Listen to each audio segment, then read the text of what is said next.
नमस्कार।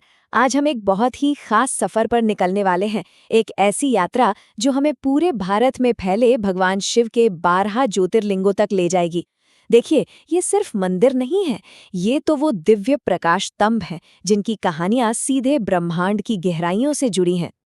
तो इस पूरी कहानी की शुरुआत एक बहुत बड़े सवाल से होती है। जरा सोचिए, क्या हो जब बनाने वाले और बचाने वाले देवता ही आपस में बहस करने लगें कि दोनों में से ज्यादा बड़ा कौन है। यहीं से ज्योतिर्लिंगों के जन्म की कहानी शुरू होती है। शिव पुराण में बताया गया है कि जब ब्रह्मा और विष्णु के बीच ये बहस छिड़ी तो उसे सुलझाने के लिए भगवान शिव ने दखल दिया। वो अचानक एक ऐसे विशाल और अंतहीन प्रकाश के स्तंभ के रूप में प्रकट हुए जिसका न कोई शुरुआत थी न कोई अंत। और बस यहीं से ज्योतिर्लिंग का मतलब समझ आता है। ज्योति यानी प्रकाश और लिंग यानी प्रतीक। ये वो 12 पवित्र जगहें हैं जहां उस दिव्य प्रकाश ने धरती को छुआ था। हर एक जगह शिव के एक अलग रूप और एक अलग बहुत ही पावरफुल कहानी को बयां करती है। तो फिर देर किस बात की? चलिए अपनी यात्रा शुरू करते हैं और पारंपरिक क्रम में पहले 6 तीर्थों को जानते हैं। इनकी कहानियां ना अक्सर श्राप, क्षमा और भगवान की करुणा के आसपास घूमती हैं। हमारी पहली मंजिल है गुजरात का सोमनाथ। इसकी कहानी जुड़ी है चंद्रदेव से, जिन्हें हम सोम भी कहते हैं। उन्हें उनके ससुर दक्ष प्रजापति से श्राप मिला कि उनकी सारी चमक खत्म हो जाएगी।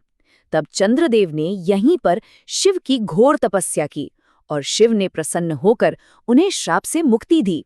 उन्होंने वरदान दिया कि तुम्हारा तेज घटेगा जरूर, लेकिन फिर वापस बढ़ भी जाएगा, और इसी से कृष्ण पक्ष और शुक्ल पक्ष बने। सोमनाथ मंदिर का इतिहास कमाल का है। इसने इतिहास में कई हमले झेले, इसे बार बार तोड़ा गया, लेकिन हर बार इसे और भी भव्य तरीके से फिर से बनाया गया। ये इस बात का सबूत है कि आस्था की ताकत को कोई नहीं मिटा सकता। अगला पड़ाव है मल्लिकार्जुन, और यहाँ की कहानी एक तरह से एक दिव्य पारिवारिक ड्रामा है।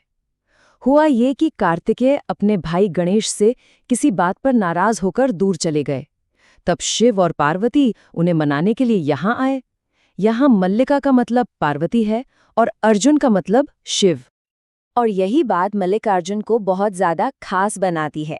ये उन गिनी चुनी जगहों में से एक है जहां ज्योतिर्लिंग और शक्तिपीठ एक साथ है। मतलब यहाँ शिव और शक्ति दोनों एक ही जगह पर विराजमान हैं।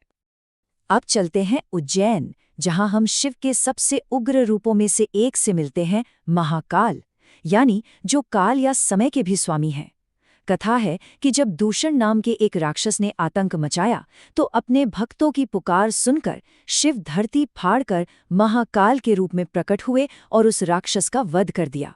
ये इकलौता दक्षिणमुखी ज्योतिर्लिंग है। चलिए अब जरा तेजी से आगे बढ़ते हैं। चौथा है ओमकारेश्वर, जो नर्मदा नदी के बीच ओम के आकार के एक द्वीप पर बसा है। इसके बाद आता है वैद्यनाथ, जहां रावण की जबरदस्त भक्ति और गणेश जी की चतुराई की कहानी है। और फिर है भीमाशंकर, जहां शिव ने कुंभकर्ण के बेटे राक्षस भीम का अंत किया था। तो ये थे पहले 6 ज्योतिर्लिंग। अब हम अपनी यात्रा के दूसरे हिस्से में कदम रख रहे हैं।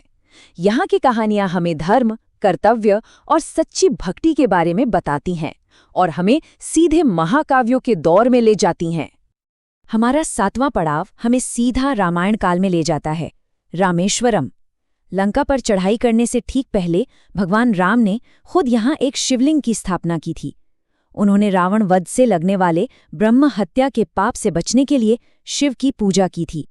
ये कितनी खूबसूरत बातें है ना, कि विष्णु के अवतार भगवान राम खुद भगवान शिव की पूजा कर रहे हैं।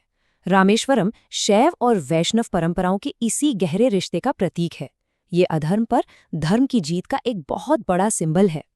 नागेश्वर की कहानी हमें शिव के रक्षक रूप को दिखाती है। सुप्रिया नाम की एक शिव भक्त को जब दारुका नाम की राक्षसी ने कैद कर लिया तो उसने शिव से प्रार्थना की और शिव तुरंत नागों के स्वामी यानी नागेश्वर के रूप में प्रकट हुए और अपने भक्त की जान बचाई। अब हम पहुंचते हैं काशी। माना जाता है कि ये दुनिया के सबसे पुराने लगातार बसे हुए शहरों में से एक है। कहते हैं कि यह शहर खुद महादेव ने माता पार्वती के रहने के लिए बनाया था। यहाँ शिव विश्वनाथ यानी पूरे ब्रह्मांड के स्वामी के रूप में वास करते हैं। काशी की आध्यात्मिक ऊर्जा बिल्कुल अलग है। हजारों सालों से न जाने कितने संतों, साधकों और आम लोगों ने यहाँ ज्ञान और मोक्ष की तलाश की है। ये आज भी भारत की आध्यात्मिक राजधानी मानी जाती है। और अब आते हैं आखिरी 3 पड़ावों पर। त्र्यंबकेश्वर में शिव की कृपा से ऋषि गौतम के लिए गोदावरी नदी प्रकट हुई। ऊंचे हिमालय में केदारनाथ वो जगह है जहां पांडवों ने महाभारत युद्ध के बाद अपने पापों के लिए क्षमा मांगी थी। और घृष्णेश्वर एक भक्त की अटूट श्रद्धा की कहानी है, जिसकी वजह से शिव ने उसके मरे हुए बेटे को फिर से जिंदा कर दिया था। तो ये तो थी इन 12 जगहों की दिव्य और प्राचीन कहानियां। पर सवाल ये उठता है कि अगर आज के ज़माने में कोई ये पूरी यात्रा करना चाहे तो ये अनुभव कैसा होगा? चलिए अब ज़रा इसके प्रैक्टिकल साइड पर भी नज़र डालते हैं। सबसे पहली बात, ये कोई छोटी-मोटी यात्रा नहीं है। इन सभी 12 पवित्र जगहों के दर्शन करने में और पूरी परिक्रमा करने में आमतौर पर लगभग 22 से 25 दिन लग जाते हैं। इससे आप अंदाज़ा लगा सकते हैं कि ये कितना बड़ा समर्पण है। और अगर हम खर्च की बात करें तो ट्रेन से अगर कोई पूरी यात्रा की प्लानिंग करे तो प्रति व्यक्ति अनुमानित खर्चा करीब 85,000 रुपए तक आ सकता है। ये जानकारी उन लोगों के लिए है जो सच में इस यात्रा पर जाने का सोच रहे हैं। ये यात्रा सिर्फ मंदिरों का टूर नहीं है, बल्कि ये पूरे भारत को नापने जैसा है। गुजरात के समुद्र तट से लेकर उत्तराखंड के बर्फीले पहाड़ों तक ये एक आध्यात्मिक खोज है जो हमें भारत की अद्भुत भौगोलिक और सांस्कृतिक विविधता से भी मिलाती है। आखिर में ये सारी भव्य कहानियां हमें एक सवाल के साथ छोड़ जाती हैं। ज्योतिर्लिंग तो देवताओं, राक्षसों और भक्ति की वो कहानियां हैं जिन्हें पत्थरों में गढ़ दिया गया है।